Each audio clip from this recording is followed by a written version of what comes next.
I'm Anthony O'Flynn. I'm here to assist you in transforming your inner landscape and support you on your journey of awakening. The joy of living is a critical topic for the paradigm shift, and it's a topic that is something that we all need to connect to experience this inner transformation. Now, at the moment, there's a lot of people going through various challenges which are ongoing. There doesn't seem any short-term solution to many of these personal challenges that many people are experiencing, and yet on the background, the good news is there's a lot of support, because the subtle energy that we're now being bathed in is very supportive for the activation of the upper chakras, particularly the heart chakra, which is the sphere of domain, the sphere of consciousness for this experience of joy. Now, this idea of joy is something that many people are perhaps struggling to connect to, but it's now in the background. Many people are now reporting, oh, this is in the background. That's something that they can understand, that there is this connection to something that's perhaps related to the concept of bliss. It's more than just a kind of superficial happiness, kind of Friday afternoon or something like this sort of happiness. It's an ongoing state. Now, our challenge is to bring what's going on in the background into the foreground.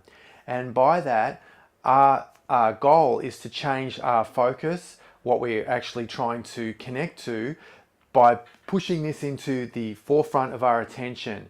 Because if we're just focusing on all the problems that we're experiencing personally or the collective at a planetary level, then that's what will define our experience. And yet there's this subtle support, this subtle energetic integration that's available to us, that it's becoming stronger, that we can manifest. Now, what we're doing collectively as humans is we're actually, a lot of the positive psychology movement and the personal development movement is actually looking for something that creates this joy externally. And by that, I'm referring to something that is perhaps a new house, a job promotion, a new car, a new relationship, whatever it is, but it's all externally based. Now, when we actually connect to this state of joy at a deeper level, we're able to connect with this spring, with this well, with this inner awakening that gives us this joy spontaneously, without reason.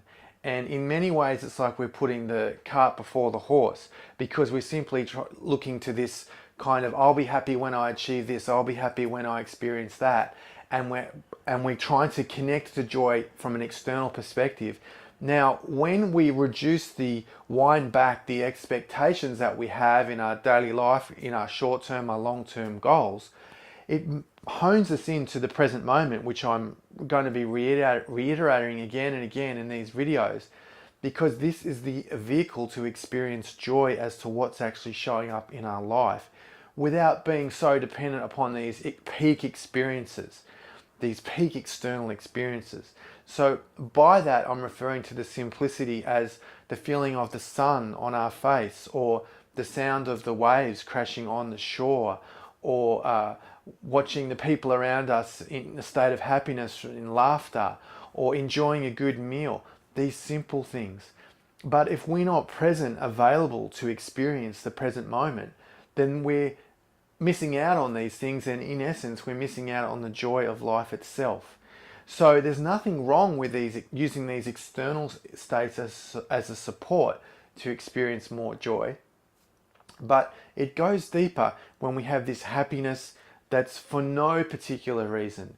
And then we are then bringing joy into our life spontaneously. Rather than looking for external stimuli to create the joy, we have the joy that brings happiness into all of these so-called mundane moments of living. And by being present, we're able to experience these on a continual daily basis. It's the same understanding as yoga, when we know that there's this body language and the body is reflecting my state, whether I'm in a dynamic state, a peaceful state, happy state, whatever it is. And we're using the opposite in the practice of yoga. We're using the body to create the states of consciousness, to create the positive emotions and so on. Well, we can look at this the same as being true for this joy. So when we connect with the heart chakra, which is being activated now at a deeper level, that we're getting this support from the universe, that doesn't mean to say we don't need to make our own efforts, but we're getting this support now because this is part of the paradigm shift. And one of the fundamental aspects really is to connect with this consciousness, this sphere of consciousness of the heart, of Anahata chakra, and joy being a key element of this way of being, of this way of living. So when we think about these states, then try to be open to receive this energy, to connect with these subtle waves of energy, and then allow this joy to bring it spontaneously without thinking about it, because it's critical for our own evolution. This is really a defining aspect of the paradigm shift. It's a defining aspect of the planetary shift in consciousness. And so much of the personal development that we see today is really focused on being more, of achieving more, of earning more, of having more, and it's always projecting something into the future. And it means that this idea of happiness is achieved only at the top of the mountain, only when we get to the peak of the journey. Well, I would suggest by integrating this joy into our daily life, we get to enjoy each and every step of the journey. The journey itself becomes a source of joy. Even the struggle, the character building resilience that we get from embracing on big tasks, we can embrace this with a more light-hearted perspective rather than struggling against the universe and all this opposition, which we kind of tend to embody in our consciousness, this natural negativity of the brain. We get to integrate our way through life and navigate our journey with much more harmony, with much more fulfillment, because we're actually enjoying the process. And in this way, we're actually enjoying living, because much of the personal development industry today is really focusing on actually postponing living, like living something when I get the yacht, when I buy the island, when I get the Ferrari or whatever it is, all these external things. Whereas the joy is in the simplicity, it's in the connection, it's in each and every moment, it's there to be experienced in each and every breath. If we're showing up for it, in essence, if we're actually showing up for our own life.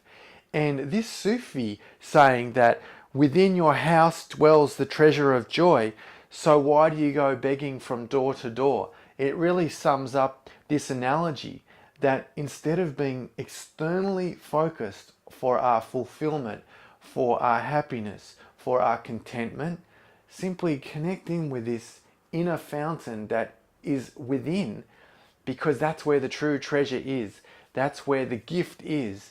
And the gift, it keeps on giving because it has this ability to sustain itself.